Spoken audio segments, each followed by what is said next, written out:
Hello everyone, I'm Avonlea and today we are going to talk all about resin and resin pouring. Resin pouring is a very fun thing to do, but I didn't know how to do it until I saw paint being poured onto a canvas. It's called acrylic pouring, and I was like, why can't I do it with resin? So I looked up a few YouTube videos and it's exactly the same as paint pouring, so I'm just going to take you through the process and then we're going to let it dry and see what it looks like.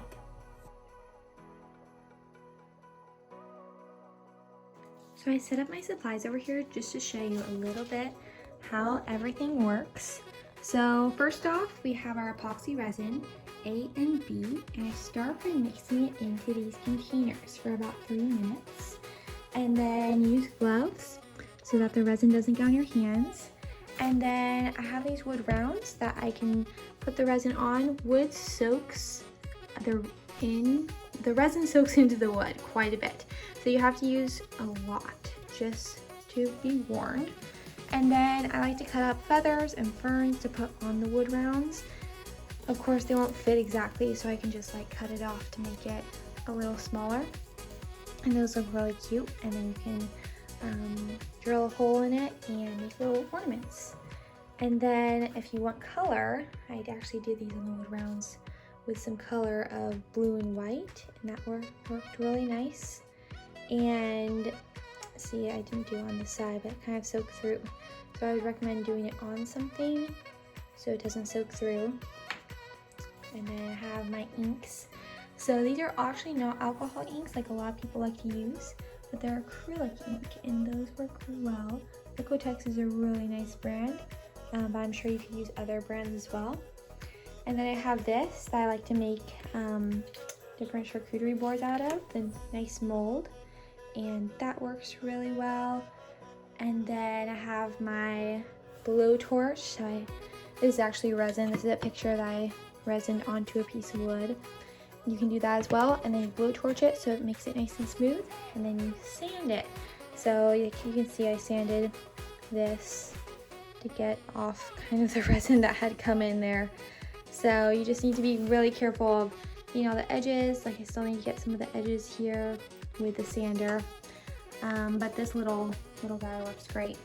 So that is most of the supplies.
So I put a layer of clear down, and that's going to separate out the color nicely.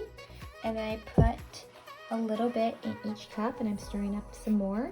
So I can put white, red, and yellow in there. Alright, so I have my 3 mixed up, and I'm going to try yellow, red, and white. So I'm going to do red first.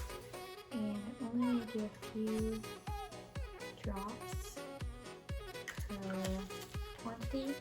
So I forget the ratio, that's online.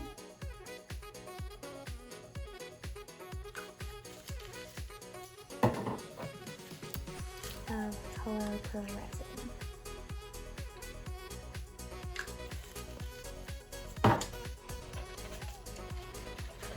And so this is the red I'm mixing up.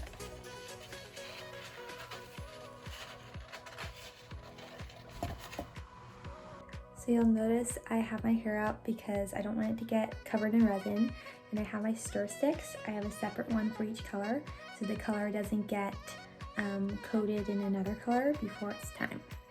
Alright, so here you can see I have my red, my white, and my yellow all stirred, and I'm now going to pour them all into one cup.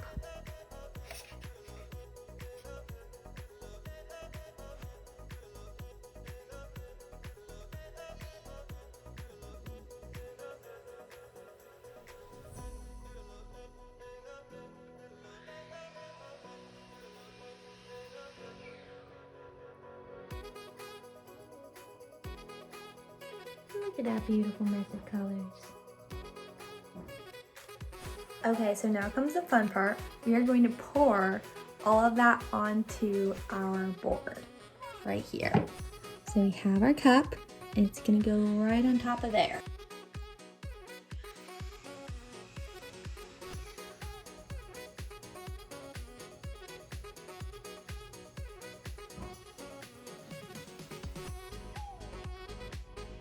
Oh, look at that beauty. I'm doing the spiral around the clearness. I'm kind of going for a design. We'll see if it works. And then the handle.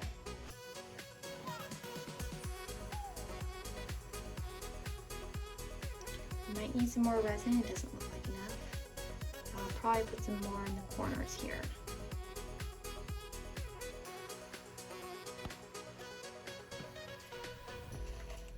Alright, so I mixed up some more red, and we're going to put this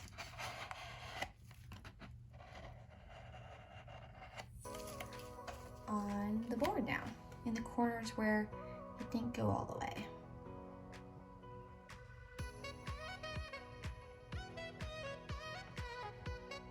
Where else? Over here.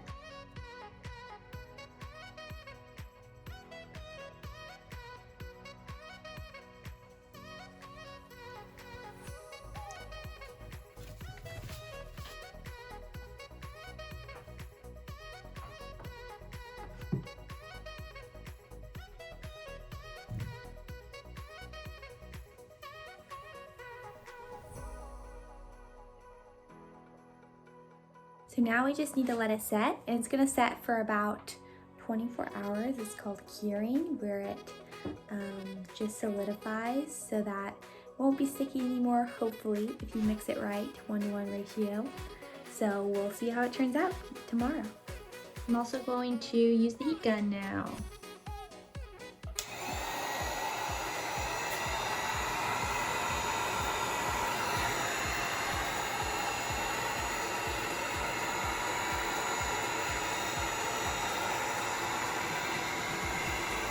Guys, we're ready to take this off and discover the true board underneath the mold. It's a little hard to get off, so I start the handle because the handle seems to be thinner than the rest of it. I've done this a few times, as you can tell. And we just need to be really careful with it, which is why it takes a little bit of time. Don't break the resin, as I have before. Smashed it against the floorboard actually. Until it would be able to handle the force of my rope. It wasn't an anger, it was just for fun. And you'll notice all of this. This is going to get sanded off later on, so don't be worried by that.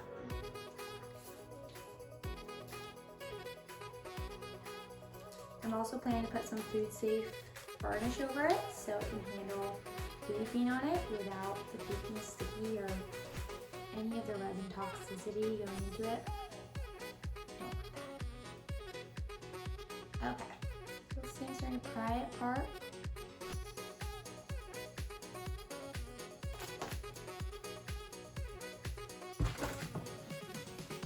Wow, I love the underside of the board as well. Maybe more than the top. So you'll notice I got a few air bubbles from the heat gun not picking it up. But I actually kind of like the look. So there we are. All right, so now that I pried it apart, we are going to go outside and sand it, because right now it has a bunch of that stuff around the side like I showed you, and we'll sand it off super easy, but I go outside for that because I don't want the little resin particles to float around the air. It's actually, you're supposed to wear a mask and everything because it can get in your lungs. So I just go outside and hope for the best that my lungs won't get full of resin. So outside we have a bunch of apples that we just picked, and we'll just circumvent those and find a place where we can sand our resin charcuterie board.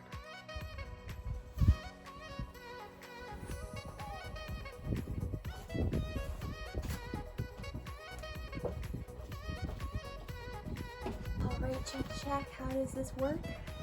We are outside, so ready to sand this. Come a little bit closer, might as well have you see.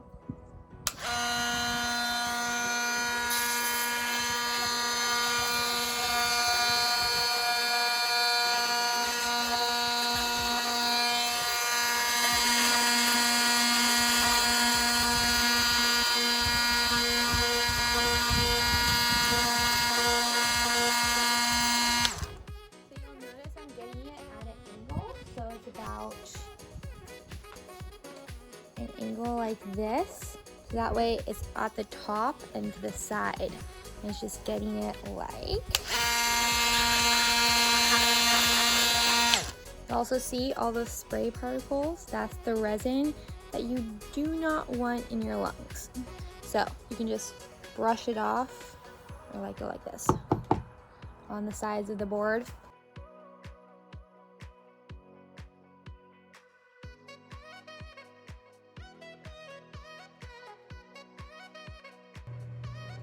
I'm gonna wash my hands now because they're all resiny. Can't really see it, but I got the resin particles all over my hands from sanding the board. So,